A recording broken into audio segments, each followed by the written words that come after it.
will laugh at the potty humor, but I can't.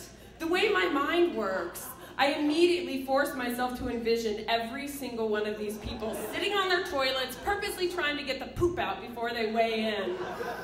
On a dime, Richard turns serious, silently scanning the room. You know, these cruises are very hard for me, physically and emotionally. I see some of you who are in chairs who didn't have to be in chairs last year.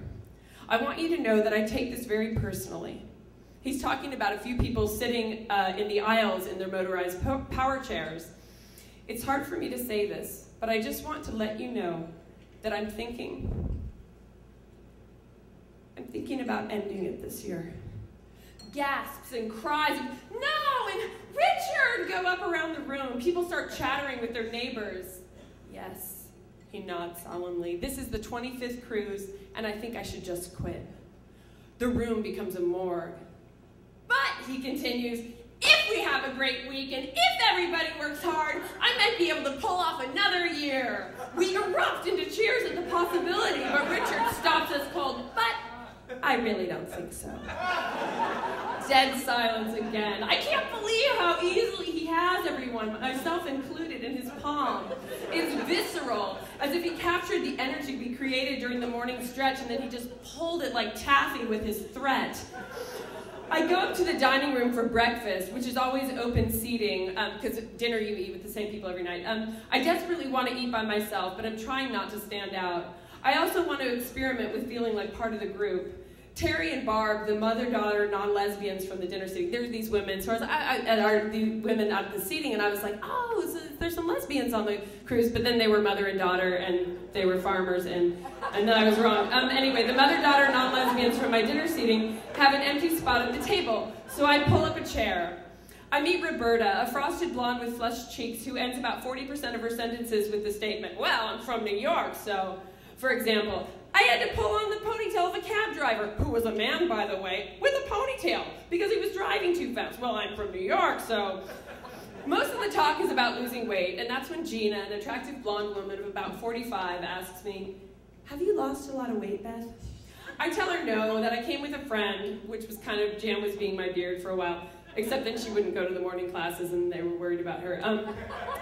But I'm a big fan of Richard's, and the cruise sounded like fun. I realize as it's coming out of my mouth that this is the perfect answer. If you tell a fan of someone that you were also a fan of that person, they probably won't doubt you. They may try to demonstrate that they are a bigger fan than you, but they won't think that you're lying. Plus, I quickly was becoming a fan. When my cereal and fruit arrive, Gina leans over and says, so, have you ever had a weight problem, Beth? I tell her no, and she looks a little disappointed, but then I realize that it's just concern. Oh, you must be so bored with all of our talk about this calorie counting and fat burning. She tells me that a few years ago there was a recovering anorexic on board. Supposedly a few of the women made her feel unwelcome, and Richard went nuts, ballistic, laying into them, pointing out that the cruise was for anybody with a desire to be healthy. I worry that Gina thinks I have a special problem. The part of me that needs to be lobotomized really wants to smile at her earnestly and say, you know, if I could just lose these stubborn last 15 pounds, I'd feel perfect. When there's a moment of silence, Roberta breaks something to us. Well, I say I'm from New York, but I moved to Jersey in 96. I used to go back and visit, but forget it. I haven't been back since 1999 because of what happened to me. What? Terry asked. What happened? Roberta gives a look of simultaneous disgust and amusement, a real comedian's look. It's amazing how many comedians are on board this ship. Get this, she says, and kind of hunkers down and leans in. I was walking down the street, just walking right down the street in Midtown, and some guy comes up and he takes a picture of my crotch. Just puts the camera right in front of me down there and he snaps a picture. And I told my husband, forget it, Vince, I'm never going back to New York again, and I haven't been back since.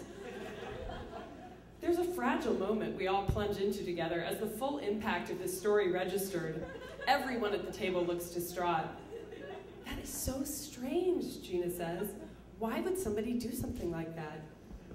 Slowly, I shake my head as backup, but I'm pretty sure I know exactly why somebody would do something like that. I'm fairly certain that somewhere out there on a website called Camel Toe Report or Camel Toe Watch are candid shots of what could be referred to as Roberta's other cleavage. That's such a gross note to end it on, but I'm just going to. Thank you.